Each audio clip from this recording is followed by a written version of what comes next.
Ndabasuhuza cyane rwose abantu mudukurikirana ku biganiro byacu bya kuri Bavandimwe TV, rwose ikintu mukora ndabashimira cyane rwose, ntabwo mfite aho nagarukiriza kubashima kuko icyo mukora nimwe mbaraga zacu, gusa nimba nawe utubonye uno munsi ku biganiro byacu wakanda subscribe ugakanda ku nzogera, ibiganiro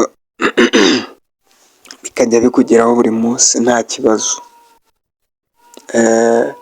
Uno munsi rero tugiye gutangira igice nacyita icya mbere cyo kubara mu rurimi rw'ikigande. Umuntu utari usanzwe udukurikirana rero wareba ibindi byigisho byo twize, aho twatangiriye twize umuntu uko bamwita, tureba umugabo, umugore, ibintu nk'ibyo. Urareba ibindi byo kwiga, mbega ibyigisho byo twatambutse, byo twasize inyuma, kuba tugeze aha ngaha mu kwiga kubara nacyo ni ingenzi kuko abantu benshi bakigiriramo ikibazo, akaba atazi kubara, akagera nk'ahantu atazi kubara mu rurimi rw'ikigande ugasanga biri kumuvuna. Gusa uno munsi nyine iki ni igice cya mbere cyo kwiga uburyo wabara mu rurimi rw'ikigande. Byiza rero umuntu udukurikiranye kuri Bavandimwe TV ko utavaho ugakomeza ukagendana natwe kugeza aho turi burangirize, uraba umaze kumenya uko babara mu rurimi rw'ikigande. Kadutangire, uri kumwe nanjye Leo MC, mwarimu wanyu w'ururimi rw'ikigande. Kadutangire. Emu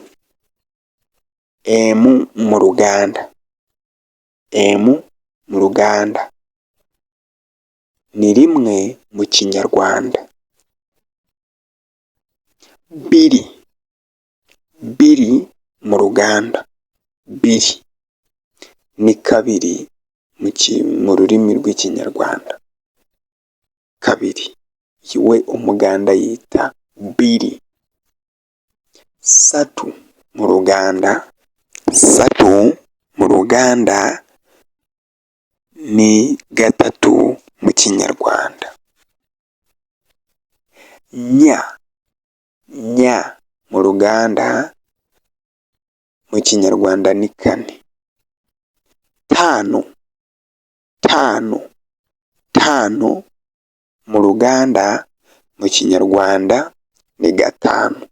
Ndagira ngo ushake ikayi wakwandikamo ano magambo kugira ngo uyandike uyakurikiranyije, ku buryo mu gihe uzaba ushaka nko kugira ngo bisubiremo ube wabivuga, iriya kayi izajya igufasha kubyibuka. Mu gihe utari gukoresha telefone, iriya kayi izajya igufasha kwibuka, ube wasomaho ugasoma ati emu, biri, satu, nya, tanu. Iriya kayi izabigufasha ukuntu uba warabyanditse. Wowe ugomba kubyandika, nubwo wabyandika mu rurimi rwawe, nubwo inyuguti zaba zitari mu rurimi rw'ikigande ariko ukazandika mu rurimi rwawe rw'ikinyarwanda se cyangwa rw'iki, ariko wibuke ko ikintu uko wacyandika kose kiza muri rya jambo ushaka kugikora kukivugamo. Ubwo rero ntabwo byakunanira kuvuga ngo emu, biri, satu, nya, tanu. Ufite ahantu wabyanditse. Nubwo waba ufite umutwe uburoka nabwo nta kibazo twagendana kagira. Okay. Mukaga mu rurimi oruganda mu kinyarwanda ni gatandatu. Musamvu mu ruganda mu kinyarwanda ni karindwi. Munana mu ruganda mu kinyarwanda ni 8. Mwenda mwenda. Mwenda mu Luganda, mu Kinyarwanda ni 9. Kumi. Kumi. Kumi mu Luganda, mu Kinyarwanda ni 10. Kinyarwanda ni 10. Bivuze kumi mu Kinyarwanda, umunyarwanda asobanukirwa ko uvuze 10. Abantu rero mutari muzi kubara mu rurimi rw'Ikigande, ni uko nguko bagenda babara imibare: 1, 2, 3, 4, 5, 6, 7, 8, 9, 10. Ubwo buntu ndende bwandika ubutondekeranye nk'uko ahangaha ndi kubuvuga, kugira ngo bizagufashe kubikurikiranya. Ufite ahantu wabwanditse biba byiza, ukaba ufite ahantu wabunotinze biba ari byiza rwose. Turakomeza imbere. 11. 11 mu Luganda ni 11 mu Kinyarwanda. 12. 12. 12 mu Luganda ni 12. Ni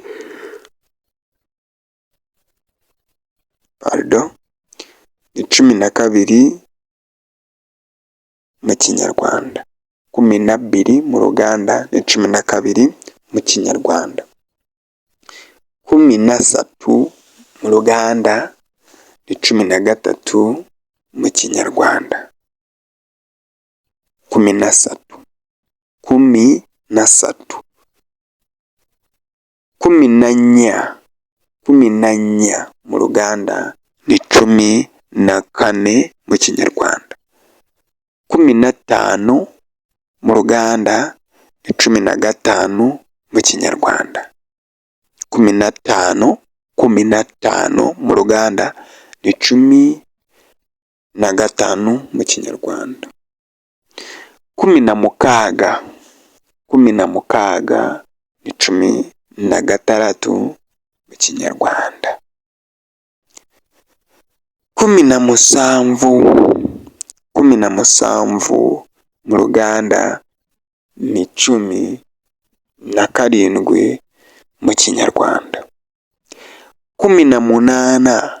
18 ni 18 mu Kinyarwanda. 19. 19 ni 19 mu Kinyarwanda. 20.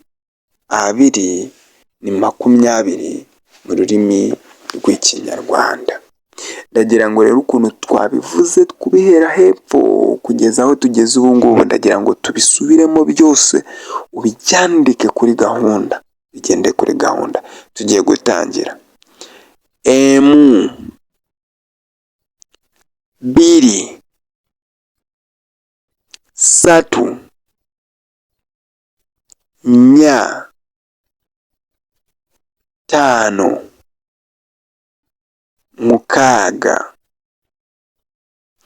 6,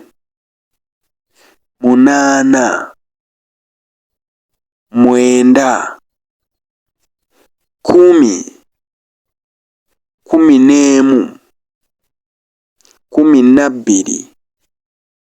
11, 12, 13, 14,